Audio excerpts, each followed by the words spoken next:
اسلام کو جشن عید میلاد النبی مبارک ہو۔ خاص طور پر میں اپنے تاجران کو اور خاص طور پر اس کے ساتھ سیرت کمیٹی کو مبارکباد پیش کرتا ہوں کہ حسب سابق انہوں نے اپنی روایات کو برقرار رکھا اور جس جگہ پہ ہم اتنے سالوں سے ان جلوسوں کا استقبال کر رہے ہیں، آج بھی الحمدللہ اپنی پوری ٹیم کے ساتھ، خاص طور پہ انجمن تاجران مدینہ مارکیٹ کے ساتھ سب لوگ یہاں پہ اکٹھے ہو کے ان عاشقان رسول کا ہم استقبال کر رہے ہیں۔ میں یہ کہوں گا،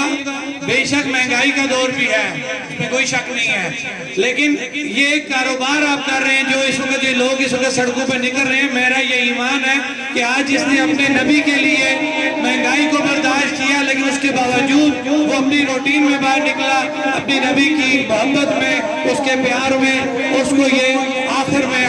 اس کو یہ اس کا صلہ ملے گا۔